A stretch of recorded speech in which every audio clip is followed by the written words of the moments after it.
6대 명, 9대 명, 이게 대체 뭐냐? 이 무슨 말이야? 생각하실 수 있어요. 대명은 대명인데 보겠습니다. 명심 업은 김민석 최고위원 선두 질주. 네. 민주당 지금 당대표 그리고 최고위원 전당대회를 뽑는 전당대회를 지금 하고 있죠. 전국을 순회하면서 지금 경선을 진행을 하고 있습니다. 그런데 김민석 최고위원 후보 명심을 업고 현재 최고위원 선두로 올라섰다라는 얘기입니다. 김민석 의원 사실 주말 동안에 이 전당대회가 호남 지역을 돌면서 있었어요. 몇 표를 얻었느냐 같이 볼까요? 네, 전북에서 19%, 광주에서 17.42, 전남에서 17.38. 네, 한 20% 남짓한 이 지지를 얻었습니다. 네, 지금 현재 최고위원 후보들 상당히 많은데 이 중에 거의 한 5분의 1은 김민석 후보를 뽑았다라는 거죠. 민주당 텃밭인 호남에서 다 1위를 했습니다. 지금 저희가 본 게 지금 다 김민석 후보가 광주, 전남, 전북 모두 최고위원 투표로는 1위를 했다라는 건데 그러다 보니까 어떻게 전체 누적은 어떻게 변화했느냐 같이 보겠습니다. 저희가 지난 방송 때 아니 왜 이른바 제명픽인데 왜 4위입니까? 라는 얘기를 했었던 적이 있어요. 그때는 그랬습니다. 1차에서 4차까지의 누적은 4위였는데 그때 1위가 정봉주 의원이었죠. 정봉주 전 의원이었는데 그 뒤에 약간 올라왔습니다. 1위, 2위까지 좁혀졌는데 요번에 호남을 포함을 하면 역전이 됐다라는 거죠. 이 김민석 이 후보가 1위, 정봉주 후보가 2위로 한 2%포인트 차이가 지금 나더라라는 겁니다. 네. 그런데 대체 이렇게 김민석 후보가 4위에서 2위에서 1위로 올라가는데 영향을 미친 게 그럼 대체 뭐냐? 이거 아니야? 라는 얘기가 나옵니다. 이게 뭔지 직접 확인해 보시죠. 원래는 뭐 최고위원 선거 준비 생각 안 하시는 상태에서 우리 대표 선거 준비를 시작했잖아요.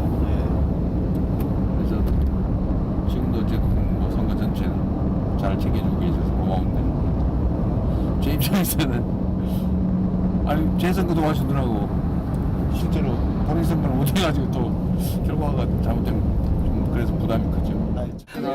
근데 왜 김민석 후보의 표가 이렇게 안 나오는 거야? 아, 전당대회 시작하고서 제가 지금 제일 유명해진 일이 하나 생겼어요. 뭐예요? 대표님이 아까 김민석 왜 이렇게 표가 안 나와 이래가지고 찍혀버렸어. 그게 찍혔어요. 아, 찍혔어요. 하하하하. 이 모습이 그대로 영향을 받아서 4위에서 2위, 1위로 쭉쭉 올라갔다라는 겁니다. 김준욱 대변인님. 김민석 1위는 이재명 효과다. 동의하십니까? 뭐 당연하죠.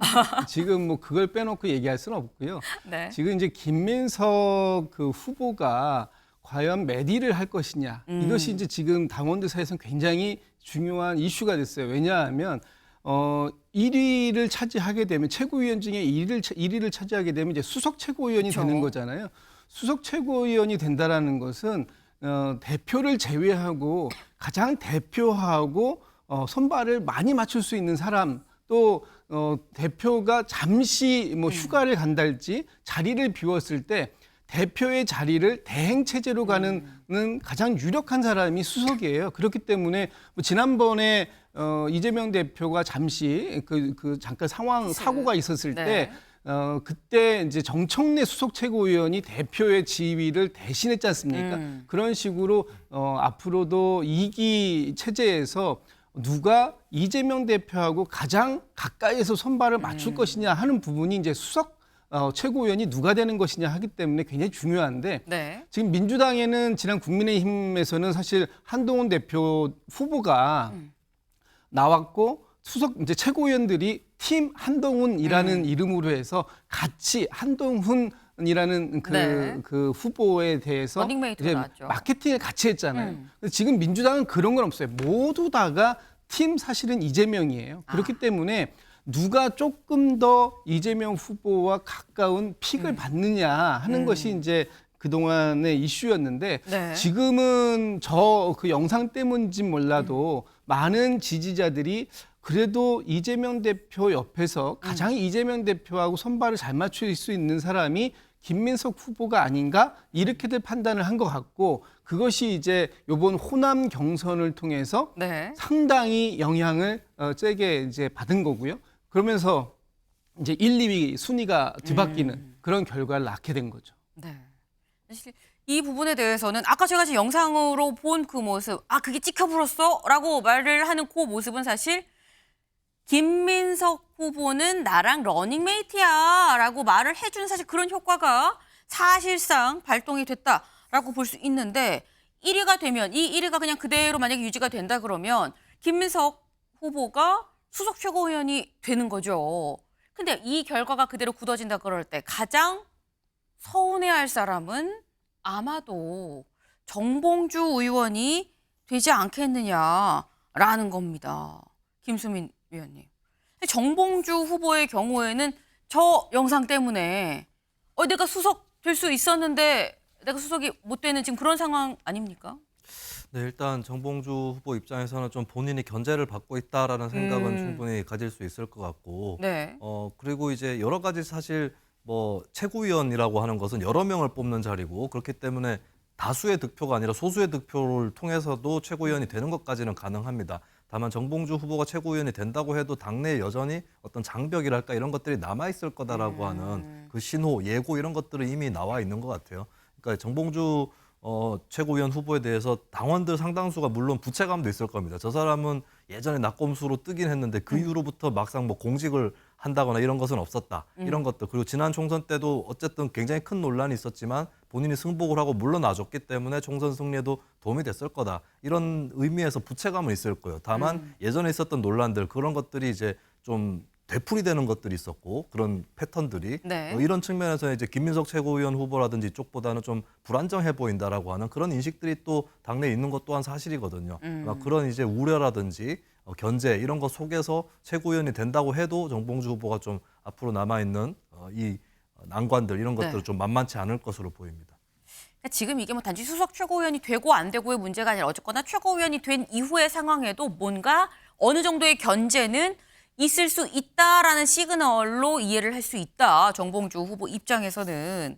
근데 정봉주 후보 입장에서는 아니 나도 팀 이재명인데 왜 김민석 후보만 손을 들어주는 거야? 라고 생각을 할 수가 있죠. 근데 또 한편으로 나오는 얘기가 이재명 대표 입장에선 정봉주 후보가 조금 좀 불편할 수도 있다라는 얘기가 나옵니다. 왜? 이것 때문 아니야라는 얘기가 있거든요. 직접 보실까요? 아니 어제처럼 한번 해봅시다. 입장 표명을 할 테니까 입장 표명을 하시고 어제처럼 한번 하지 맙시다. 아니, 제발 고소하지 말아주십시오. 이게 정치인이에요? 아니죠. 정봉주 의원이 권고한 정치하지 말라고 하는 그 얘기입니까? 이재명 의원이 어제 피의자에게 이건 상반 고소라고 가르친 그 내용이에요. 하세요. 자, 네. 네, 정말 옛날 영상이에요. 오죽하면 이 TV 화면이 약간 양쪽이 지금 분할이 됐습니다. 정말 17년 전, 2007년의 모습인 건데, 네, 2007년에 그때 대통합 민주신당 대선 경선 때의 모습이죠. 그때 지금 보면 정봉주 당시 의원이랑 그리고 이재명 대표가 그때 정동영 당시 후보 쪽이었었어요. 같이 뭔가 말싸움을 막 이렇게 하고 있어요. 근데 이때 대체 무슨 일이 있었길래 이런 것이냐, 김수민 의원님. 기억나십니까?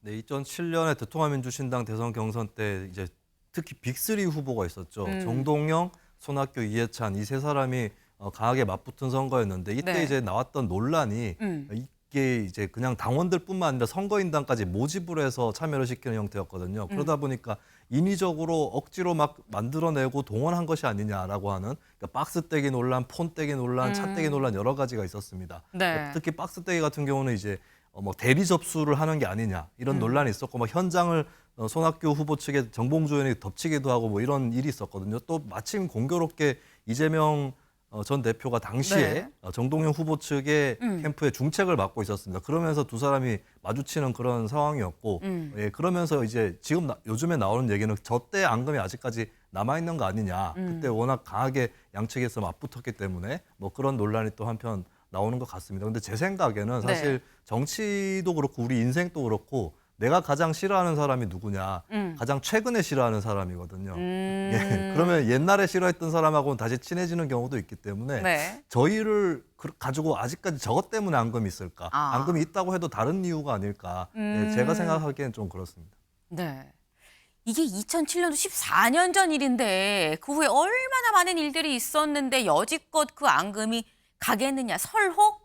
불편해도 딴 이유 때문일 것이다 라고 말씀을 하셨어요. 실제로 정봉주 후보가 이재명 대표의 유튜브에도 출연을 했습니다. 그 모습 같이 보고 올까요?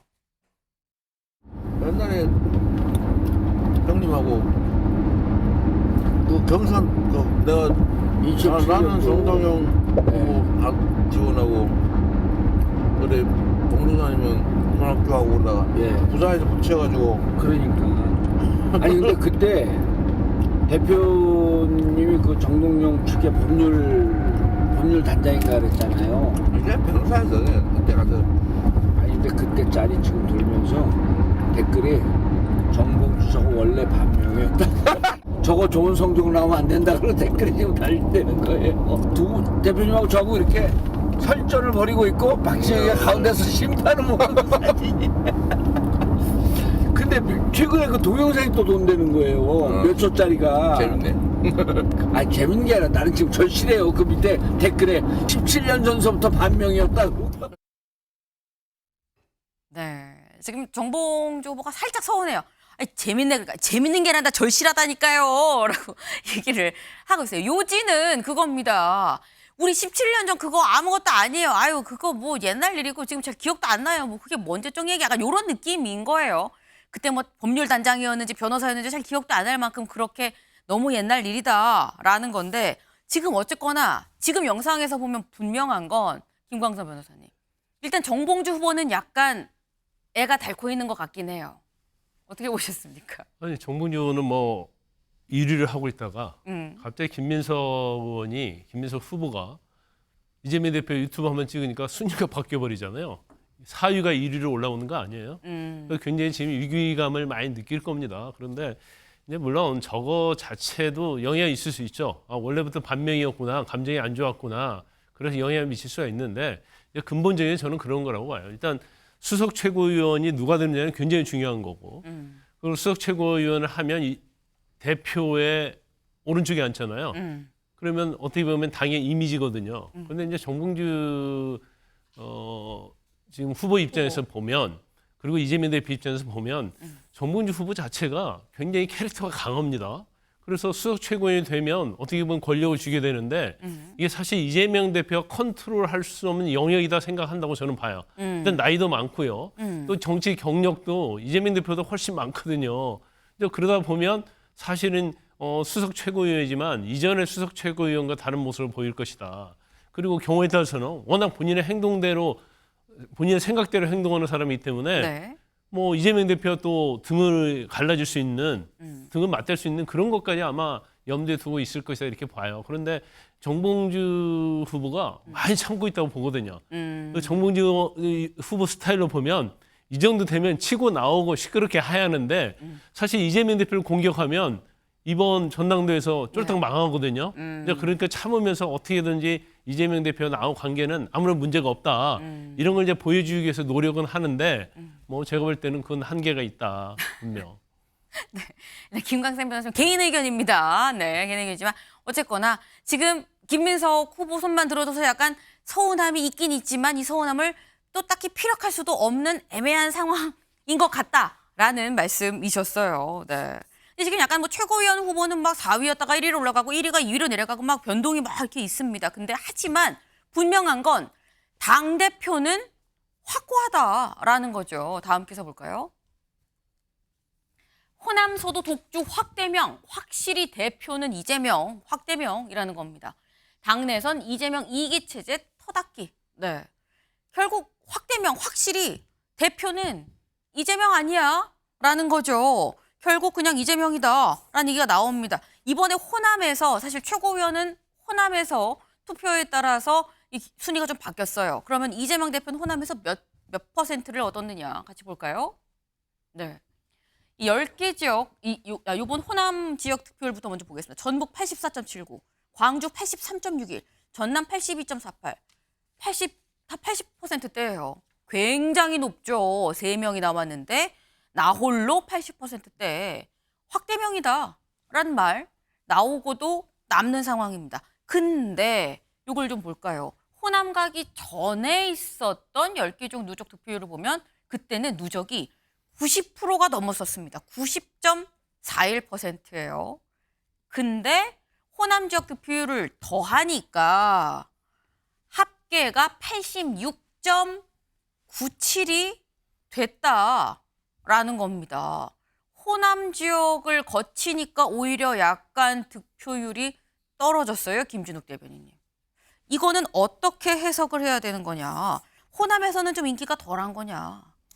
저는 호남 지역 같은 경우에는 우리 민주당의 어떤 심장 같은 지역이잖아요. 그렇죠. 텃밭이죠. 굉장히 그 전략적인 분들이 많다. 그 이재명 대표에게는 힘을 몰아주면서도 네. 또 한편으로는 이재명 대표가 자만하지 않도록 하는 그런 약도 함께 처방한 것이 아닌가라는 생각이 들어요. 그러니까 이재명 대표가 90% 이상의 득표로 해서 한다면 오히려 이재명 대표에게도 도움이 안 된다. 독이 될 수 있다. 네. 그렇기 때문에 적당한 수준의 그런 그 퍼센테이지를 주면서 지지를 보내주면서 충분하다.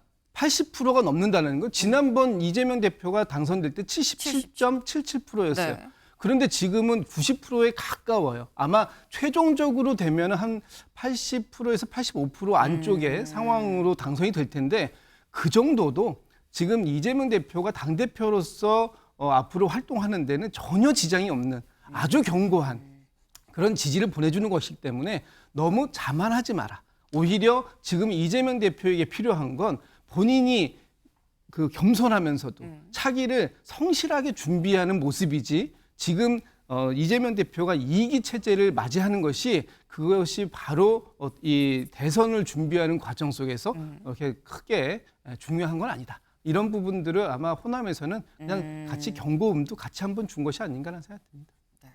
사실 어떤 이 텃밭의 당원들은 굉장히 전략적이다. 같이 그래서 메시지를 충분히 일을 할 수 있을 만큼 지지는 하지만 긴장을 늦추지 말아라라는 메시지도 지금 같이 보낸 거 아니겠느냐라는 말씀을 하셨어요. 최종 득표율이 몇 퍼센트가 되는지도 또 관심이네요. 다음 키워드 넘어가 보겠습니다.